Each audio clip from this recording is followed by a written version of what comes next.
কুরআনুল কারীমের সূরাতুল ইনশিরাহ এর সূরা আলাম নাশরাহ এর ৪ নং আয়াতে কারিমা তিলাওয়াত করা হয়েছে।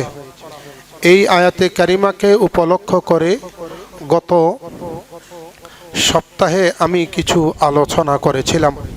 আল্লাহ পাক রব্বুল ইজ্জত এই আয়াতে কারিমার মধ্যে তার পিয়ারা নবী বিশ্ব নবী মুহাম্মদুর রাসূলুল্লাহ সাল্লাল্লাহু আলাইহি ওয়াসাল্লামের শান, মান, ইজ্জত সম্পর্কে একটা সার্টিফিকেট দিচ্ছেন।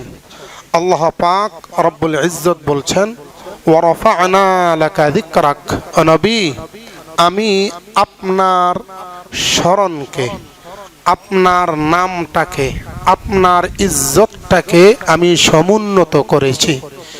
সমুন্নত করেছি এর অর্থ হলো সারা পৃথিবীর যত ইজ্জত আছে সমস্ত ইজ্জত সর্বপ্রথম কার জন্য?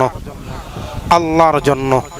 এরপরে যে স্থানটা ইজ্জত, শান, মান যার জন্য নিবেদিত, উৎসর্গিত, তিনি আর কেউ নন, তিনি হচ্ছেন পেয়ারা নবী মুহাম্মদুর রাসূলুল্লাহ সাল্লাল্লাহু আলাইহি ওয়াসাল্লাম।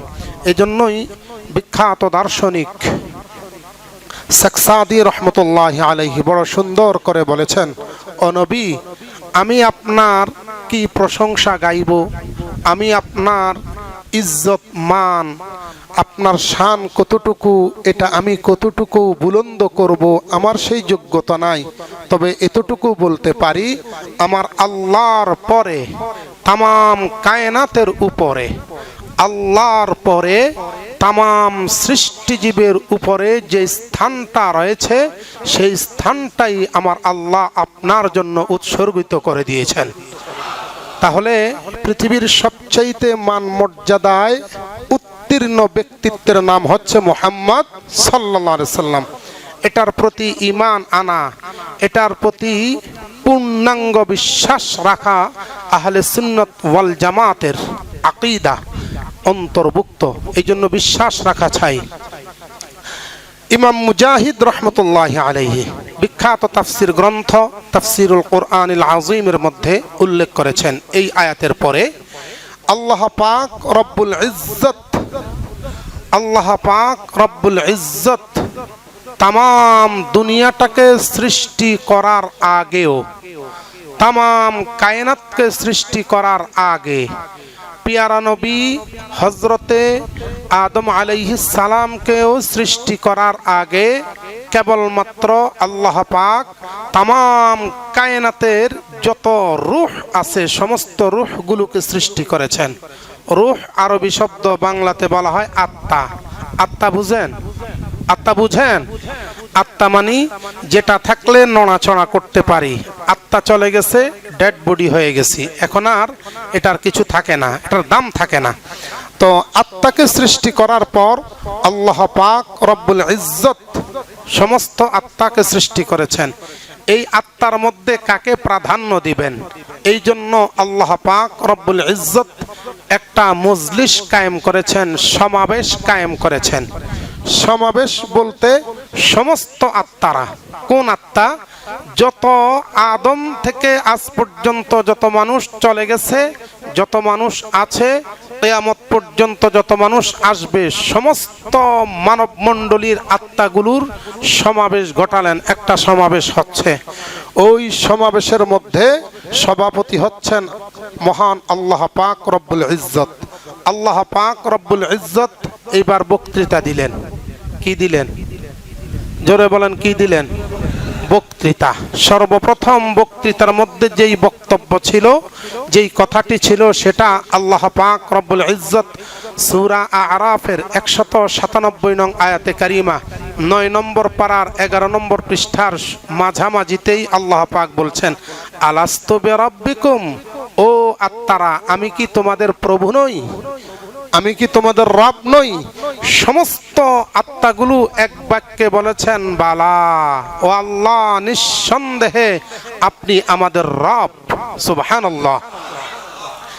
এরপরে দ্বিতীয় বক্তৃতা যেটা দিচ্ছেন, যেই কথাটা উপস্থাপন করেছেন ৩ নম্বর পারার ১৯ নম্বর পৃষ্ঠার ৭ এবং ৮ নম্বর লাইনের মধ্যে আমার আল্লাহ পাক রব্বুল ইজ্জত বলছেন, ওয়াইদ আখাযাল্লাহু মিসাকান নাবিয়িনা লামা আতাইতুকুম মিন কিতাব।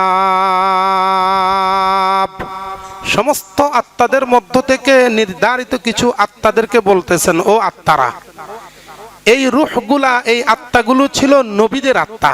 কাদের আত্মা? বলতেছেন, ও আত্মারা। আত্মারা বলতেছে, ও আল্লাহ, আপনি ডাক দিয়েছেন, বলেন কি বলবেন। কয়, তোমরা যখন কিতাব নিয়ে আমার পক্ষ থেকে ওহী নিয়ে দুনিয়ার জমিনে যাবা, সর্বশেষ আমি একজন রাসূলকে পাঠাবো।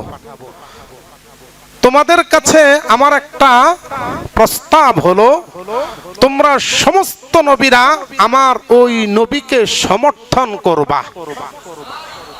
আমার নবীকে কি করবা? সমর্থন করবা। এবং তিনি যে সর্বশেষ নবী, এটা তোমাদের উম্মতদের কাছে ঘোষণা দিবা। সমস্ত নবীদের আত্মারা বলতেছেন, আল্লাহ আপনি কোনো টেনশন করেন না, আমরা সবাই সাক্ষী দিচ্ছি আপনার নবী মুহাম্মদুর রাসূলুল্লাহ খাতামুল মুরসালিন, সুবহানাল্লাহ বিহামদি। আপনার নবী মুহাম্মদ হচ্ছেন সর্বশেষ নবী, কোনো সন্দেহ নাই, আমরা সাক্ষী দিচ্ছি।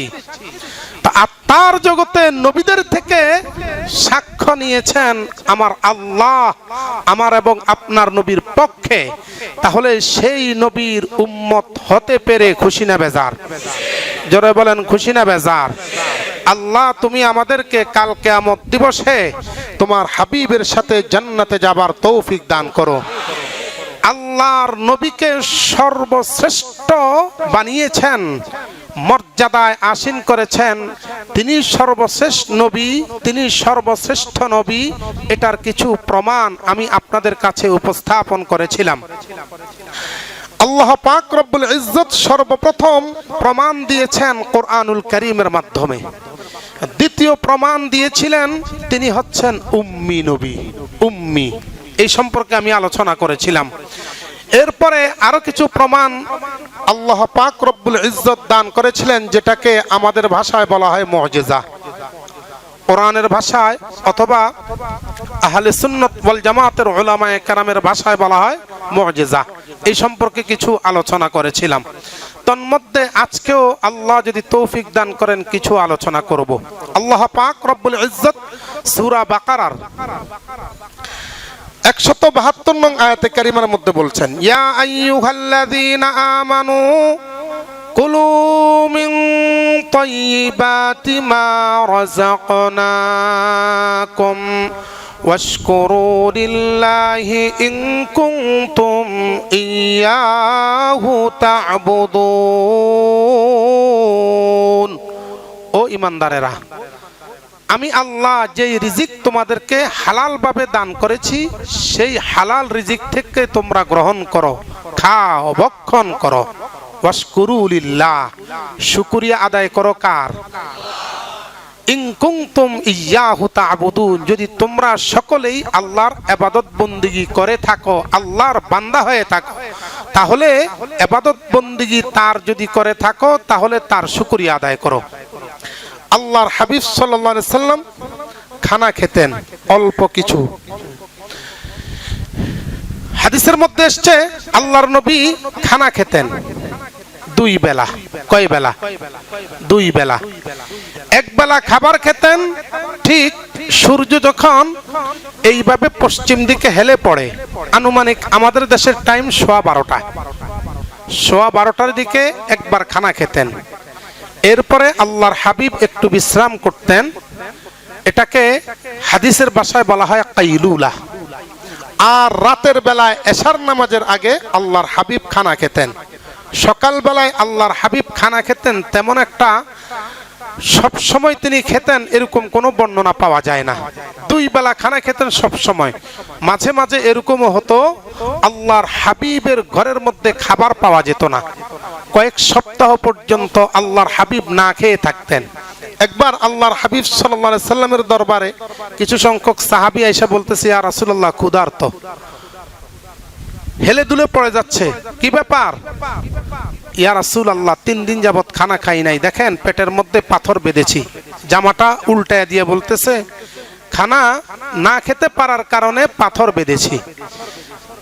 পাহাড়ি এক ধরনের পাথর আছে, ঠান্ডা জাতীয় পাথর। ওই পাথর যদি পেটের সাথে লেগে রাখা হয় তাহলে ক্ষুধার যে একটা যন্ত্রণা, কিছু যন্ত্রণা কমে। নবীজি সাল্লাল্লাহু আলাইহি সাল্লাম তাকিয়ে দেখলেন 3টা পাথর। একটা পাথর এই সাইডে, আরেকটা পাথর সামনে, আরেকটা পাথর বাম সাইডে। এইবার আল্লাহর হাবিব সাল্লাল্লাহু আলাইহি সাল্লাম উল্টায় দিলেন, নিজের জামাটা উল্টায় দিয়া দিলেন, দেখো আমিও পাথর বেঁধেছি। ওই সাহাবী তাকায় দেখছেন আল্লাহর নবীর পেটের মধ্যে 6টা পাথর বাঁধা।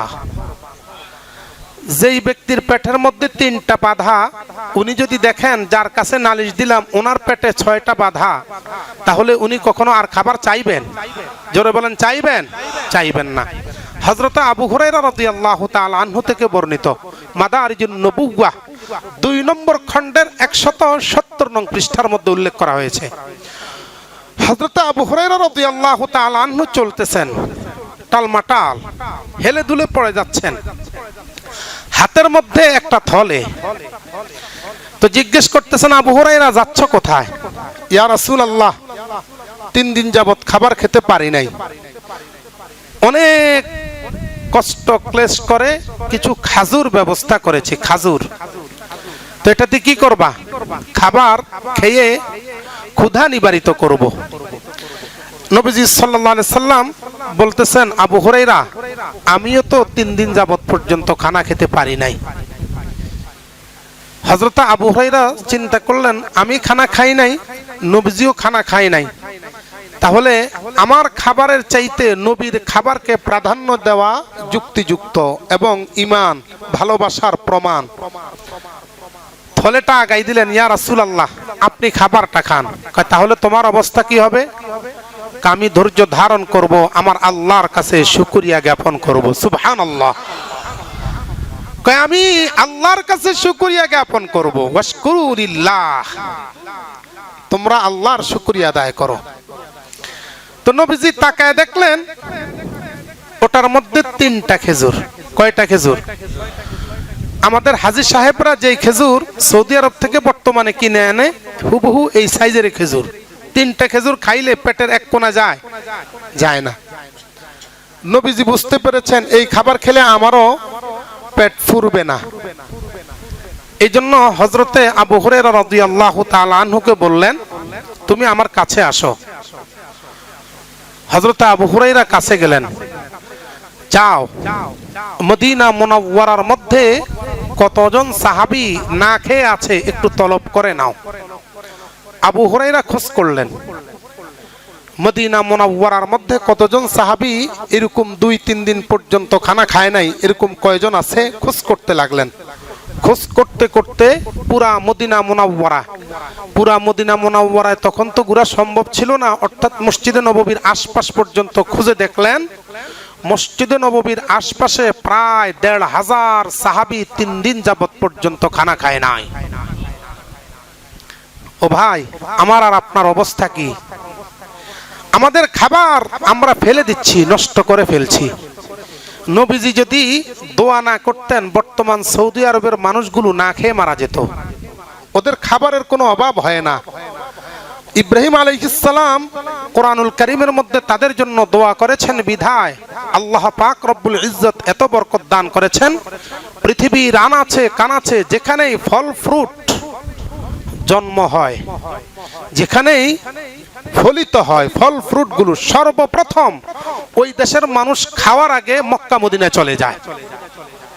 এই জন্য দেখবেন ফল ফ্রুটের যত আইটেম আছে কোথাও যদি না পান, মক্কা মদিনায় গেলে পাবেন। আমার কথা না, বলেছেন কে? وَإِذْ قَالَ إِبْرَاهِيمُ رَبِّ اجْعَلْ هَذَا رَبِّ وَارْزُقْ أَهْلَهُ مِنَ الثَّمَرَاتِ। ও আল্লাহ, এই মক্কা মদিনার মধ্যে যারা বসবাস করবে ওদের খাবারের মধ্যে কখনো তুমি অভাব দেখা দিও না। ইব্রাহিম আলাইহিস সালাম দোয়া করে দিয়েছেন, এই দোয়াটা এখনো আছে, কিয়ামত পর্যন্ত ওরা খাবারে মরবে না। তো 1,500 সাহাবায়ে কেরামকে পাইলেন, 3 দিন যাবত পর্যন্ত খানা খায় নাই। সাহাবী হচ্ছেন 1500, আর খেজুর হচ্ছে কয়টা? 3টা। আবু হুরায়রা মনে মনে ভাবতেছেন, নবী এটা কোন ধরনের কাজ করলেন? আমারও খেতে দিলেন না, নিজেও খাইলেন না, আরো কারা কারা খায় না এদেরকে তলব করে এখন সংখ্যা বাড়ায় দিছেন। কে কোন দিকে খাবে? আল্লাহর হাবিব সাল্লাল্লাহু আলাইহি সাল্লাম মনে হয় সম্ভবত কি দোয়া করেছেন। আবু হুরায়রা বলতেছেন, রাআইতু রাসূলুল্লাহি সাল্লাল্লাহু আলাইহি ওয়াসাল্লাম ইয়াকুল মুকফিয়ান ইলাল্লাহি তাআলা। আমি তাকায়া দেখলাম আল্লাহর নবী মনে হয় যেন আস্তে আস্তে কি তেলাওয়াত করেছেন। আমি তাকিয়ে দেখলাম আল্লাহর নবী মনে মনে কি পড়তেছেন। আমার কাছে খেজুরের থলেটা দিয়ে দিল আর বলল, আবু হুরায়রা থলেটা খুলবা না, তোমার কাজ হলো 2টা, থলেটা খুলবা না, খেজুর গনাগনি করবা না। কয়টা খেজুর গনাগনি করবা না, খেজুর গনাগনি করবা না, থলেটাও খুলবা না। এই 1500 সাহাবীর মধ্যে যার যেই পরিমাণ দরকার, থলে থেকে মুষ্টিবদ্ধ করে তাদেরকে খেজুর দিতে থাকো। আবু হুরায়রা বলতেছেন, আমি খেজুর দিতে লাগলাম, খেজুর দেওয়া শুরু করে দিলাম। অল্প 2টা করে খেজুর দিচ্ছি না, 1500 সাহাবায়ে কেরাম কেউ কেউ ভাণ্ড নিয়ে এসেছে, আমাকে আর একটু খেজুর দাও, আর একটু খেজুর দাও। আবু হুরায়রা নবীর দিকে তাকাইতেছেন, ইয়া রাসূলুল্লাহ, আপনি বলেছেন মুষ্টিবদ্ধ করে দেওয়ার জন্য। এই সাহাবীদের মধ্যে কেউ কেউ আছে বাটিও নিয়ে এসেছে, পাতিলও নিয়ে এসেছে, তাদেরকে কি করব? নবীজি বলতেছেন, তুমি দিতে থাকো, কাউকে নিষেধ করো না, দিতে থাকো, কাউকে নিষেধ করো না। আবু হুরায়রা বলতেছেন, আমি দিতে লাগলাম, সারাদিন খেজুর দিতে লাগলাম, দিতে দিতে 1500 সাহাবায়ে কেরামকে খেজুর দিয়া দিলাম। খেজুর দেওয়া শেষ, আমার নবী বললেন আমাকেও দাও। আবু হুরায়রা বলতেছেন, এত সাহাবায়ে কেরামকে দিলাম, নবীকে যদি কম দেই তাহলে কেমন দেখা যায়। নবীকেও আমি মুষ্টিবদ্ধ করে 1 মুষ্টি দিলাম, দ্বিতীয়বার মুষ্টি করলাম, নবীজি বলতেছেন আমার আর লাগবে না। সুবহানাল্লাহ। ও ভাই, এ থেকে বোঝা যায় কানাআত, ধৈর্য ধারণ করা, অল্প তুষ্টে থাকা, এটা হচ্ছে নবীজির সুন্নত।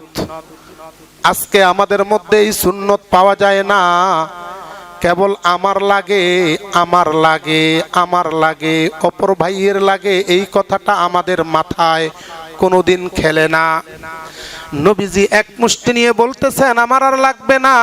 ইয়া রাসূলুল্লাহ, আপনার হবে নাকি? কয়, আমার আল্লাহ আমার জন্য এই 1 মুষ্টির মধ্যেই বরকত ঢেলে দিয়েছেন। নবীজি 1 মুষ্টি নিয়ে চলে গেলেন। আবু হুরায়রা বলতেছেন, থলেটা এখনো পর্যন্ত আমি খুলি নাই।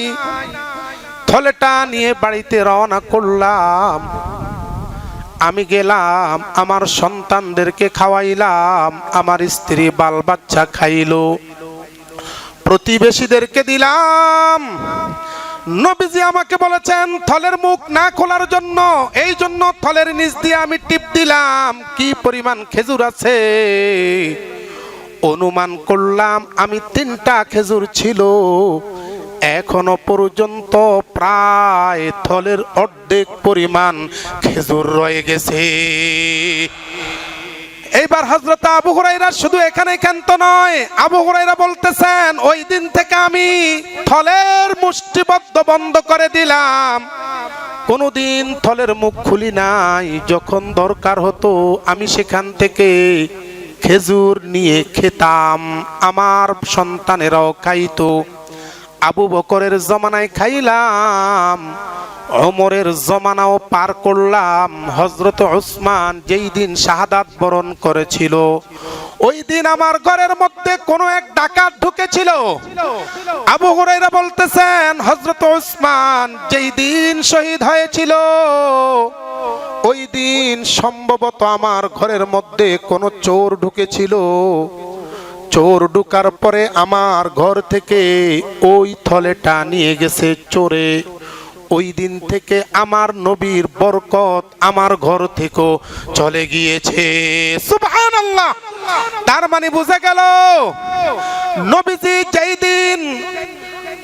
দিন থলে দান করেছিলেন, সেই দিন থেকে হযরতে উসমান রাদিয়াল্লাহু তাআলা আনহুর ইন্তেকাল পর্যন্ত তিনি সেখান থেকে খেজুর খেয়েছেন।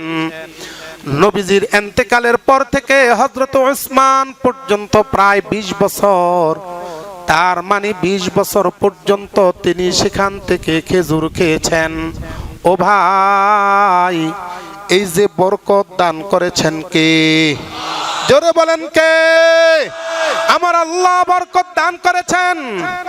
এই যে বরকত, 3টা থেকে এতদিন পর্যন্ত খাওয়া, এখান থেকে বোঝা যায় নবী যদি আখেরি জামানার পয়গম্বর না হতেন, নবী যদি আমার আল্লাহর পক্ষ থেকে নবী না হতেন, খাতামুল মুরসালিন না হতেন, তাহলে এই কাজটা ওনার মাধ্যমে সম্ভব হতো কিনা? জোরে বলেন হতো। তাহলে নবীকে মানতে হবে কি হবে না? জোরে বলেন মানতে হবে কি হবে না? কই কেমন মানতে হবে? কেমন মানতে হবে? নবীজি মিশকাতুল মাসাবিহ নামক হাদিস গ্রন্থ কিতাবুল ঈমান অধ্যায়ের মধ্যে একটা হাদিস নকল করেছেন হযরতে আবু হুরায়রা। 3 নম্বর ফসল, আল ফাসলুস সালিস। وعن أبي هريرة رضي الله تعالى عنه أنه قال قال رسول الله صلى الله عليه وسلم لا يؤمن أحدكم حتى أكون أحب إليه من والده وولده والناس أجمعين أو كما قال النبي عليه الصلاة والسلام। হযরতে আবু হুরায়রা বলতেছেন, নবীজি আমাকে বলেছেন, যেই ব্যক্তি আমাকে বেশি ভালোবাসবে না, বরং তার সন্তানদেরকে ভালোবাসবে, মা বাবাকে বেশি ভালোবাসবে আমার চাইতে, সেই ব্যক্তি কামেল মুমিন না। তার মানে যেই ব্যক্তি মা বাবার চাইতে, সন্তানের চাইতে আমি নবীকে বেশি ভালোবাসবে, সেই ব্যক্তি কামেল মুকাম্মাল ঈমানদার। সুবহানাল্লাহ। কামেল মুকাম্মাল ঈমানদার হওয়ার জন্য নবীকে বেশি ভালোবাসতে হবে নাকি মা বাবাকে? জোরে বলেন কাকে? নবীকে বেশি ভালোবাসতে হবে।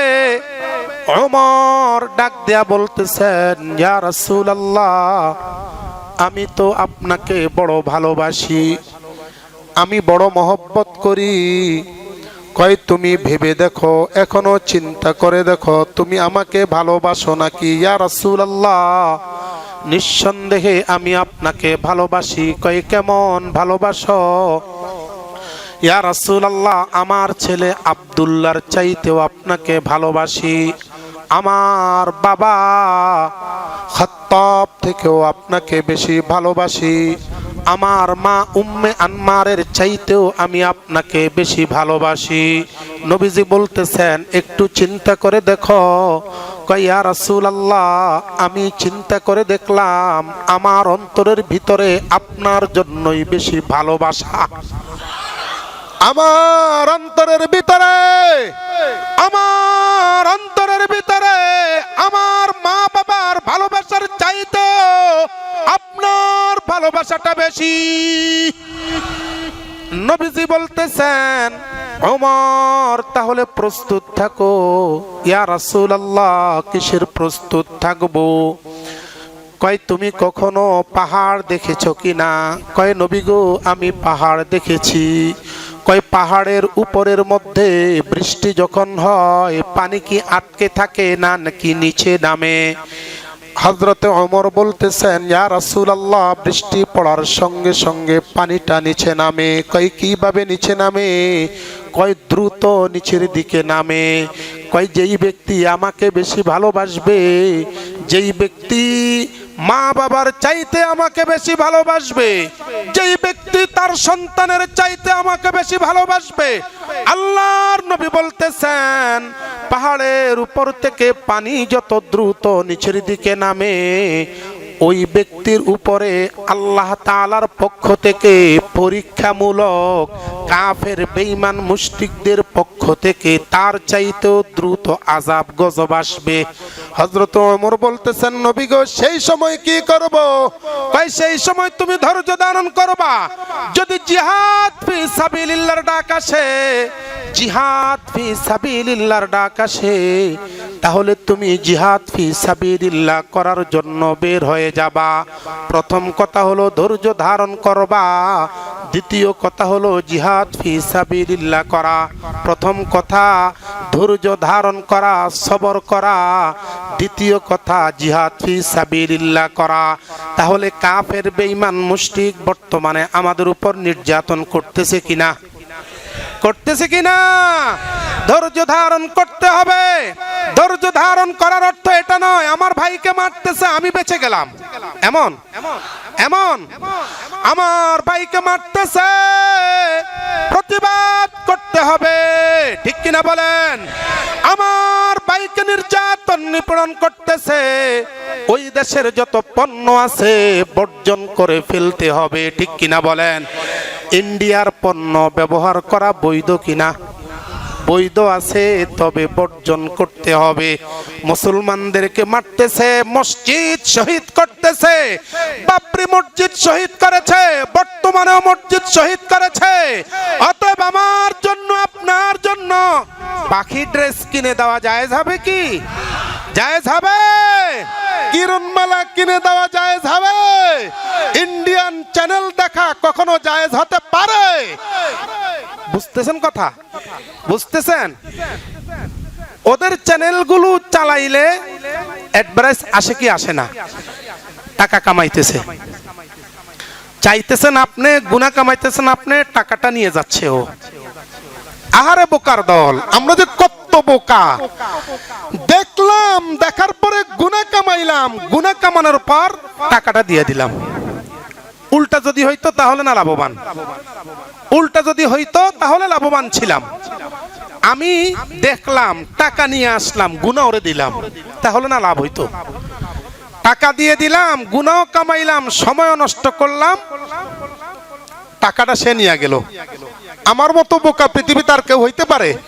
জোরে বলেন, হইতে পারে? আল্লাহ তুমি আমাদেরকে বুঝবার তৌফিক দান করো। চিৎকার মেরে বলুন আমিন। অনেকে ভাবে যে কয় হুজুর ইন্ডিয়ার বিরুদ্ধে কয়। ইন্ডিয়ার বিরুদ্ধে কইলে সমস্যাটা কোথায়? ইন্ডিয়ার বিরুদ্ধে বললে সমস্যা আছে? অনেকে জিহাদ ফি সাবিলিল্লাহর কথা বললে কলজা কাঁপে। আমি মাঝে মাঝে বলি, মনে হয় এই পর্যন্ত 4 বার বলছি, জিহাদের সাথে জঙ্গিবাদের সাথে কোনো সম্পর্ক আছে? জিহাদ কাকে বলে? একটা দৃষ্টান্ত দেই। জিহাদ হচ্ছে, মনে করেন জিহাদ ফি সাবিলিল্লাহর অর্থ হচ্ছে, মনে করেন আমার দেশে একটা লোক, আমার দেশের একটা লোক কোরআনের বিরুদ্ধে কথা বলেছে, কোরআনকে পুড়ে ফেলেছে, আমি তাকে হত্যা করতে যাব, এটা হচ্ছে জঙ্গিবাদ। এটা হচ্ছে কি? আমি প্রতিবাদ করব, সে কেন করেছে, নাস্তিকগুলা কেন করেছে, কেন আমার নবীকে গালি দিয়েছে, প্রতিবাদ করব, বিচার করবে প্রধান যিনি আছেন দেশের, তিনি বিচার করবেন। আমি যে প্রতিবাদ করেছি, আমার আন্দোলন হয়েছে, যিনি লেখক, লেখার মাধ্যমে তিনি প্রতিবাদ করেছেন, যিনি খতিব, বয়ানের মাধ্যমে প্রতিবাদ করেছেন, যিনি টাকাওয়ালা, এই সমস্ত প্রতিবাদ করতে টাকা খরচ হয়েছে, টাকার আঞ্জাম দিয়েছেন, যিনি সাংবাদিক, তার মিডিয়ার মধ্যে প্রচার করেছেন, এটা হচ্ছে প্রতিবাদ, এটা হচ্ছে ঈমানি দায়িত্ব, এটা হচ্ছে মুমিন হওয়ার আলামত। কিন্তু তাকে যদি আমি হত্যা করতে যাই তাহলে এটা হবে জঙ্গিবাদের আলামত। এই জন্য এটা থেকে বিরত হওয়া চাই। কিন্তু কথার কথা, আমার পার্শ্ববর্তী রাষ্ট্র ইন্ডিয়া যদি আমাদের দেশ দখল করবার জন্য বসে থাকে, দেশ দখল করার জন্য যদি তাদের সৈন্য সামন্তকে যদি আমার দেশের ভিতরে ঢুকায়া দেয়, বসে থাকবেন? কলম দিয়ে লেখলে কাম হবে? তখন আপনি যদি বলেন স্লোগান করব, মিছিল করব, কাজ হবে? যার যা কিছু আছে তাই নিয়ে তাদের বিরুদ্ধে নামতে হবে, ঠিক কিনা বলেন? আর এই নামাটাকেই ইসলাম বলেছে জিহাদ ফি সাবিলিল্লাহ। এটাকে বলা হয় কি? তাহলে জিহাদের সাথে জঙ্গিবাদের সাথে কোনো সম্পর্ক আছে? এই ক্ষেত্রে যদি কোনো ব্যক্তি জিহাদে নামে ইন্ডিয়ার বিরুদ্ধে, ইন্ডিয়া আমাদের দেশ দখল করতে গেলে জিহাদে যদি নামে, তাহলে যার গায়ে লাগবে সে হবে রাজাকার। কথা বুঝেন? সে হবে কি? রাজাকার। জোরে বলেন কি হবে? আল্লাহ তুমি আমাদেরকে বুঝবার তৌফিক দান করুন। ইন্ডিয়ার পক্ষে থেকে কোনো ফায়দা নাই। ইন্ডিয়া সারা জীবন আমাদেরকে জ্বালায়া যাবে, একেবারে কিয়ামত পর্যন্ত জ্বালাবে, ঠিক কিনা বলেন? এই জন্য বড় সতর্ক। যাই হোক, তো বলতেছিলাম কাফের বেঈমান মুশরিকদের পক্ষ থেকে আমাদের উপর নির্যাতন নিপীড়ন আসছে, আমাদেরকে প্রতিবাদ করতে হবে। এই প্রতিবাদ করার নামই হচ্ছে ঈমান, আলামাতুল ঈমান, ঈমানের আলামত। আমি যদি বসে থাকি তাহলে ঈমানের আলামত প্রকাশ পাবে না। 2 নম্বর কাজ হলো জিহাদ ফি সাবিলিল্লাহ। আমার আল্লাহ রাব্বুল আলামিন কোরআনুল কারীমের মধ্যে ইরশাদ করতেছেন, ইয়া আইয়ুহাল্লাযীনা আমানু কাতিলুল্লাযীনা ইয়ালুনাকুম মিনাল কুফফারি ওয়াল ইয়াজিদু ফীকুম গিলযা। ও ইমানদারেরা, যারা কাফেরদের সাথে তাল মিলায় মুসলমানদের বিরুদ্ধে ষড়যন্ত্র করে, তাদের বিরুদ্ধে জিহাদ করো। তাদের বিরুদ্ধে কি করো? জোরে বলেন কি করো? আর তোমার যদি প্রতিবাদ করার সঙ্গে সঙ্গে তারা আমার মুসলমান ভাইকে মারতেছে, আমার মুসলমান ভাইকে নিধন করতেছে, আমি দেশের কারণে অথবা অন্য কোনো প্রেক্ষাপটের কারণে দেশ ছাড়তে পারি নাই, জিহাদ করতে পারি নাই, আমি একজন ইমানদার হিসাবে তার দেশের পণ্য বর্জন করা আমার জন্য ওয়াজিব। আমি একজন মুমিন হিসাবে সেই দেশের সাথে যত সম্পর্ক আছে সম্পর্ক বর্জন করা আমার জন্য জরুরি। আমি যদি সেই সম্পর্কটা বর্জনই করতে না পারি, ওদের দেশের যত পণ্য সামগ্রী আছে পণ্য সামগ্রীগুলো যদি আমি বর্জন না করতে পারি, তাহলে বুঝতে হবে ঈমানের ভিতরে ডিস্টার্ব আছে, উই পোকা ঢুকেছে। কাঠের ভিতরে উই পোকা ঢুকলে ওই কাঠ আর জীবিত থাকে না, নষ্ট হয়ে যায়। অনুরূপভাবে ঈমানের ভিতরে উই পোকা ঢুকলে, ডিস্টার্ব ঢুকলে ওই ব্যক্তি আস্তে আস্তে বেঈমান হতে থাকে। এই জন্য বড় সাবধান, বড় সাবধান। আমার মুসলিম ভাইয়ের উপর অত্যাচার নিপীড়ন আসছে, আমার মুসলিম ভাইয়ের উপর স্টিম রোলার চলছে, আমি বসে থাকলে চলবে না। 1 নম্বর প্রতিবাদ, 2 নম্বর মালিকের কাছে একটু দোয়া। রাজি আছেন? একটু দোয়া করব, আল্লাহ প্রেক্ষাপটের কারণে আমি বের হতে পারতেছি না, আল্লাহ প্রেক্ষাপটের কারণে আমার দ্বারা কিছু করা সম্ভব নয়, এই জন্য তোমার কাছে দোয়া করি, আল্লাহ মুসলমানদেরকে তুমি হেফাজত করো, আল্লাহ তুমি মুসলমানদেরকে হেফাজত করো। একটা সময় আসবে, আল্লাহর নবী ফিতনাতুল কিয়ামা অধ্যায় মুসলিম শরীফের 2 নম্বর খণ্ডের মধ্যে উল্লেখ করেছেন, একটা সময় আসবে তাম দুনিয়ার সমস্ত কাফের বেঈমান মুশরিকরা মুসলমানদের ধর্ণা দিবে। এখন মুসলমানরা তাদের দালালি করতেছে, এখন মুসলমানরা কাফের বেঈমান মুশরিকদের দালালি করতেছে। একটা সময় আসবে মুসলমানদের দালালি করবে ইহুদি বেঈমান মুশরিকরা। সুবহানাল্লাহ। কয় শর্ত কি? শর্ত হলো তোমার ভিতরে ঈমানের প্রেরণা নিয়ে তুমি বাঁচতে হবে। ঈমানের প্রেরণা নাই, মুসলমানদের প্রতি মায়া দরদ নাই, মুসলমানদের প্রতি তোমার রহম নাই। মনে রাখবা দুনিয়ার মধ্যে তুমি বেঈমান হয়ে বাঁচবা, আর কাল কিয়ামত দিবসে বেঈমানির কারণে চলে যেতে হবে জাহান্নাম। ঠিক কিনা বলেন? আল্লাহ তুমি আমাদের সবাইকে তোমার নবীর প্রতি ভালোবাসা, ঈমান, মুহাব্বত রেখে কিয়ামত পর্যন্ত আমাদের সকল মুমিন ভাইদেরকে মুমিন হিসেবে বাঁচবার তৌফিক দান করো।